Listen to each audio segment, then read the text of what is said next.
Bien, Bien. segunda persona entrevistada. Bien. Hoy, afortunadamente, has convocado Mujeres. a mujeres. Sí, siempre me pide la presencia femenina en el programa, yo trato de cumplir, generalmente lo hago. Sí. Y ahora es un gusto recibir a la doctora Nancy Averiti. La doctora.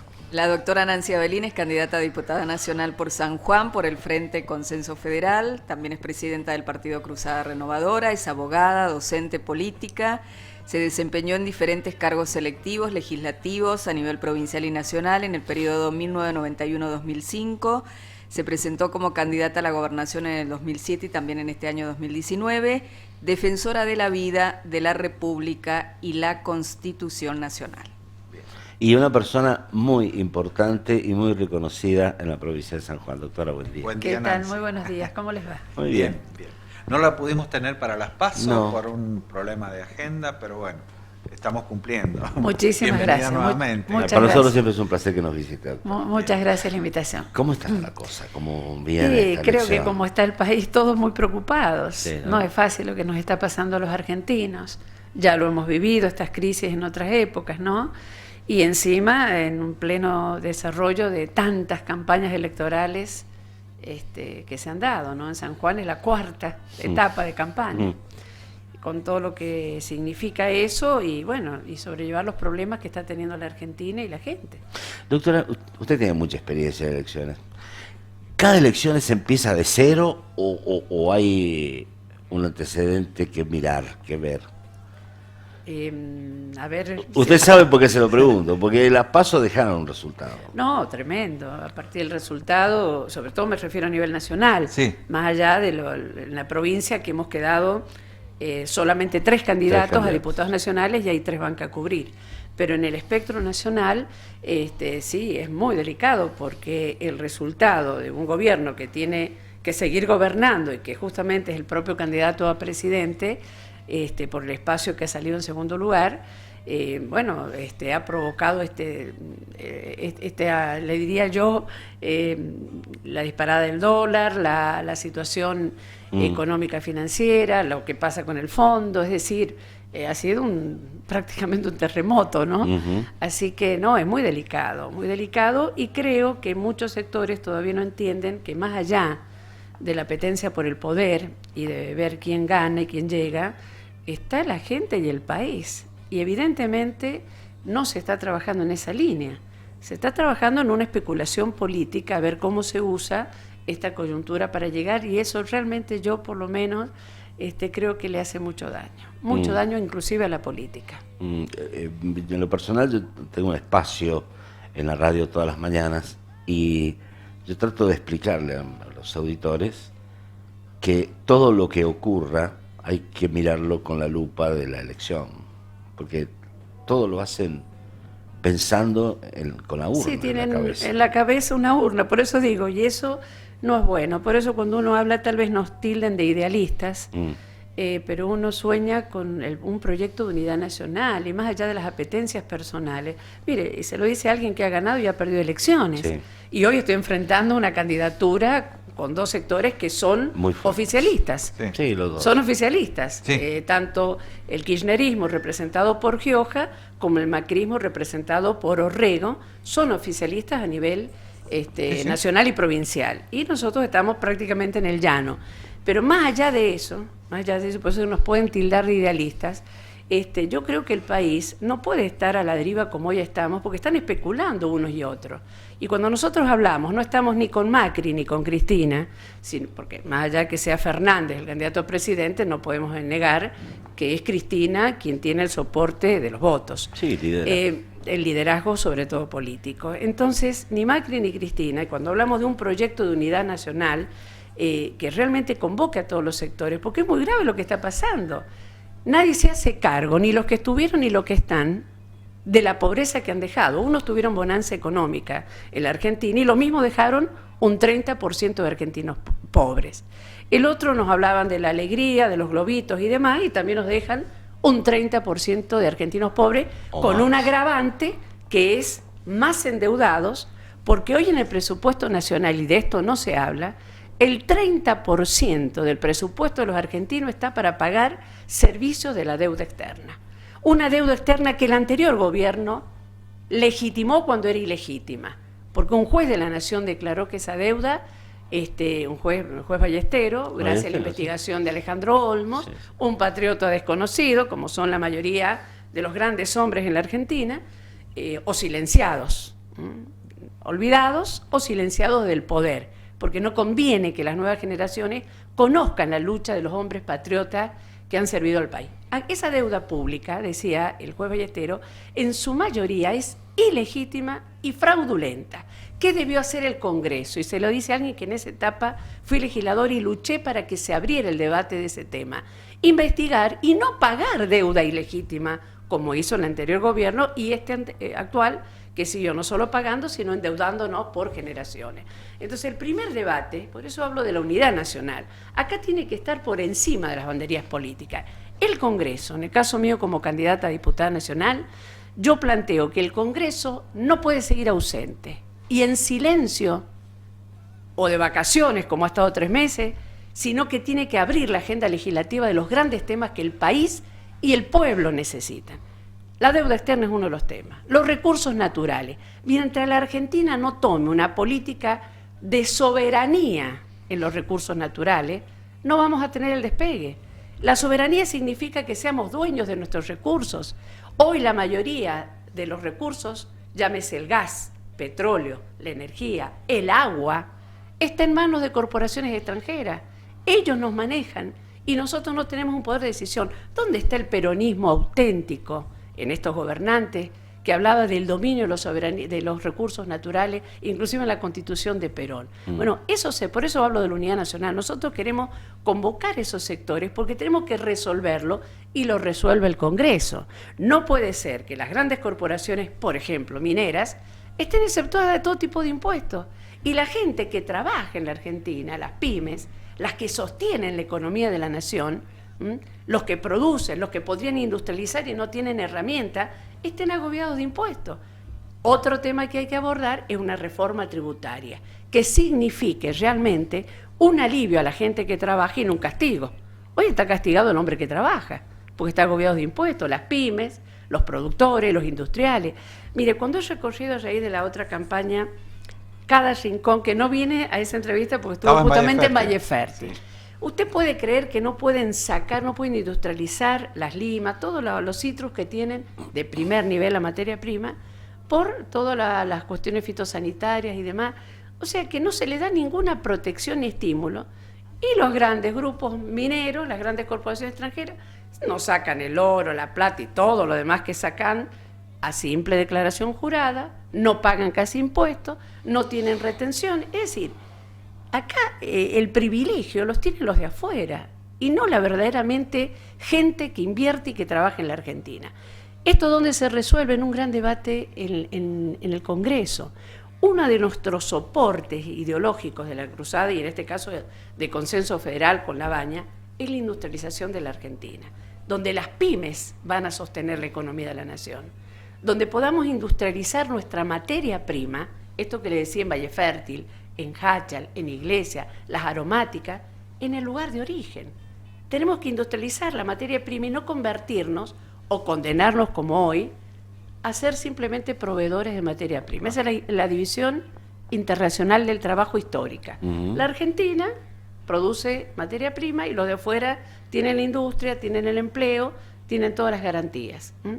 Esto va a significar empezar a reactivar la Argentina, que es lo que necesitamos, para que haya trabajo digno, para que la pobreza se combate, porque la verdadera manera de combatir la pobreza es con trabajo digno, estable, donde realmente hasta la familia, diría, cuando hay trabajo, se reúnen en la mesa familiar y no tienen que estar comiendo en los comedores escolares o infantiles. Entonces es tan sencillo lo que, con pequeñas acciones, pero con voluntad política y con decisión de los gobernantes. Hoy usted los escucha hablar y están viendo a ver quién tiene más votos para poder llegar a gobernar o quién puede desestabilizar más al actual gobierno para que no termine como debería terminar el mandato como corresponde en diciembre, por lo menos dando algo de tranquilidad a la gente. Bueno, entonces es muy difícil lo que le pasa a la Argentina yo no veo realmente autenticidad en la gran mayoría, no digo en todos, de pensar realmente en el país y en el futuro de los argentinos. Están, como usted dijo, con una urna en la cabeza. Sí, y el tema de la grieta, ¿no? Ustedes representan la antigrieta en el país, y sin lugar a dudas, cuando usted habla de la unidad y de un debate adulto entre todos, está pensando en eso. Ni con unos ni con otros, ni con Macri, ni con, Claro. ni con el caso concreto del kirchnerismo, sino con el país, con la nación. Claro. Con Eso la es lo que quería verdadera preguntar. política. ¿Cómo se termina esta grieta, Y bueno, esta antinomia tan fuerte que hay por entre supuesto, todos? primero con el voto de la gente. Si no hay respaldo popular, bueno, uno queda en la misma lucha de toda la vida, pero sin la posibilidad de tener un espacio de poder y de decisión. Ujú. Porque todo esto termina con el acto eleccionario, ¿no es cierto? Y a partir de ahí empieza una etapa de cumplir. Y si hay algo que me ha caracterizado, y ustedes saben, es que he cumplido, a pesar de todas las dificultades, cada vez que me he comprometido a algo. Sí. Y yo voy a cumplir en defender la justicia social de verdad, y esto significa devolverle trabajo digno a la gente, a los jubilados del 82% móvil, que es lo que hago hoy como abogada litigante, defendiendo realmente causas justas.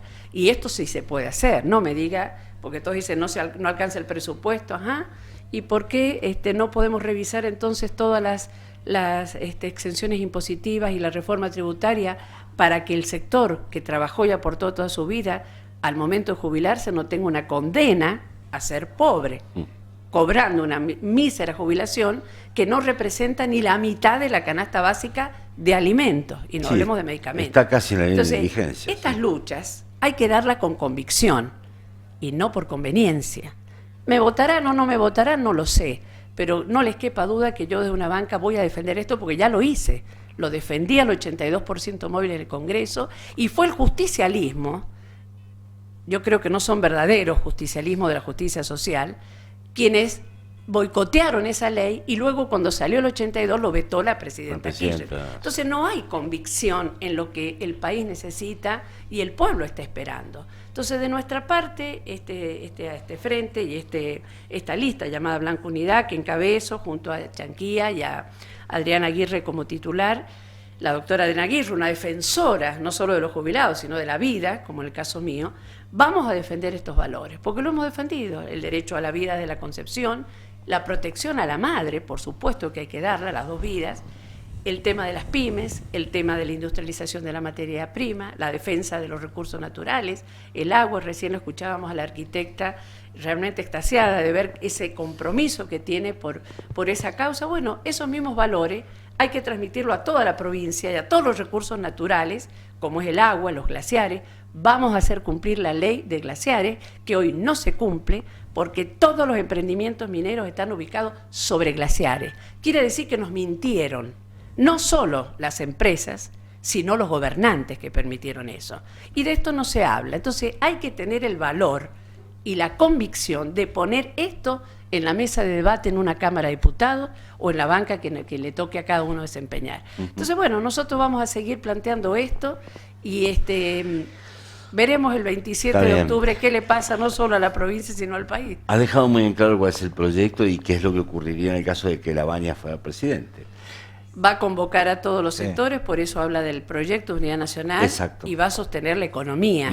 Fíjese usted, lo que él planteó hace 20 días atrás, apenas fueron las elecciones, dijo, paren de hacer campaña los dos candidatos a presidente, paren de hacer campaña y dedíquense a dar una solución social, porque se disparó todo. Es verdad, propuso la emergencia alimentaria, 20 días atrás. Sí, sí, o 25 días atrás, no recuerdo bien la fecha. Es pero bueno, está dando un camino más allá del color político, un camino de compromiso con la gente, que es lo que debemos hacer los políticos. ¿Y si gana Fernández? ¿Qué espera? ¿Qué le puedo decir? Un gobierno, porque él estuvo en ese gobierno, donde tiene más de 100 funcionarios procesados por actos de corrupción. Empecemos por ahí. Entonces, si uno está planteando que la política tiene que ser vocación de servicio y no de negocio, yo realmente no puedo tener esperanza de que vamos a tener un gobierno realmente de responsabilidad, de patriotismo, ¿Qué le puedo decir en lo que yo acabo de mencionar? ¿Van a defender los recursos naturales si son los que ellos los han entregado a los grandes grupos económicos? Hasta con actas secretas en el caso de Chevron. Sí. Eso es la soberanía política de Perón, del verdadero peronismo, de la independencia económica y la soberanía política, permitir que tengamos bases chinas en la Argentina, con soberanía china en territorio argentino. ¿Usted ha escuchado que hablen de esto? Bueno, No, entonces, bueno, Doctor, eso es lo que nos espera. ¿y si Un ganara, doble discurso, y si ganara Macri? nacional y popular, Mm. para conseguir votos, Sí. pero por atrás el mismo modelo de la economía de mercado y del capitalismo salvaje, negociando con las corporaciones extranjeras. Eso no es lo que planteaba el verdadero peronismo, ni la justicia social del peronismo. Y le preguntaba si gana Macri. Y si gana Macri, creo que está no solo encadenado por todo lo que está haciendo con el tema sobre todo de la deuda externa, porque él fue el que avanzó en esto, más allá que el Congreso en su momento le dio su aval, pero avanzó y lo ha dejado muy condicionado y hoy muy debilitado a la luz de las últimas elecciones. Entonces, bueno, habrá que ver qué Pero pasa. si ganara, que dice que va a acelerar. Acá lo que ¿Cómo? Dice que va a hacer lo mismo, pero más rápido. ¿Y qué será lo mismo? ¿Más ajustes? Porque unos por la corrupción, el anterior gobierno. Bien. La corrupción llevó a la pobreza y a lo que hoy tenemos. Y un dato para determinar lo que es pobre un país es el desarrollo de la gente y la educación. No nos olvidemos que el sector del kirchnerismo nos dejó no solo 30% de pobres, más de 100 funcionarios procesados por actos de corrupción, sino que nos dejó a la Argentina pletórica en materia educativa en uno de los peores índices a nivel mundial de lo que es la educación. Ahora los pobres aumentaron en la época de Macri. Por eso digo, ese es un sector. Y el actual sector, que ha continuado de alguna manera, nos vuelve a dejar no solo más del 30% de pobres, sino que la educación pública cada vez peor, porque el país va a desarrollarse en la medida que tengamos educación. Sarmiento decía que todos los problemas son problemas de educación. Y es lo que hoy tenemos, nos han quebrado el sistema educativo, el actual, el anterior y el anterior. No nos olvidemos que esto viene de la reforma educativa del menemismo, apoyado por Gioja, por todo lo que hoy critican la educación y son los que votaron las leyes que destruyeron la educación pública en la Argentina. Mire, por eso seguramente no quiere debatir José Luis Gioja conmigo. ¿Sabe por qué? Porque hemos sido protagonistas en esa década del desguace del Estado Nacional. Hemos sido protagonistas ambos. Él como legislador nacional, yo como diputada provincial, luego yo como diputada nacional, cuando nosotros, y la cruzada, con sus referentes, el doctor Alfredo Belín, el doctor Chen, mientras nosotros defendíamos esto que era el futuro para no llegar a lo que hoy tenemos. Porque si hoy tenemos lo que tenemos en tarifas, si hoy tenemos lo que tenemos en educación, se debe a las malas decisiones políticas de aquellos que entregaron la Argentina, la privatizaron prácticamente en todos sus aspectos, hasta en la educación. Por eso quebraron la escuela pública. Entonces, por estos argumentos, tal vez no quiera debatir. Vamos a ver si en esta campaña el hoy diputado nacional... ¿Y por qué no? ¿Por qué no? Nosotros vamos a proponerlo. Doctora, ha sido un placer verla. Bueno, y muchas que venga gracias. a charlar Un gusto con haberla nosotros. tenido con nosotros. Esperemos Muchas que pueda volver a visitarnos antes de las elecciones. ¿Cómo no? Voy a venir porque... Primero yo les agradezco esta oportunidad. No es fácil. No es fácil hacer campaña en desigualdad de condiciones, sin el aparato del Estado y sin el aparato Para del nosotros poder. son todos iguales. Por eso digo, esta oportunidad que usted me da, yo la valoro infinitamente, porque me da la oportunidad de poder expresarme, de poder decirle a los sanjuaninos por qué luchamos y para quién luchamos. Yo no voy a una banca para buscar fueros, ni para buscar privilegios, porque he renunciado a todo tipo de privilegios. Pero hace falta esta posibilidad de debatir, y ustedes sí me la dan al expresar mi pensamiento y el de la lista de Consenso Federal. Muchas gracias. Un gusto. Gracias.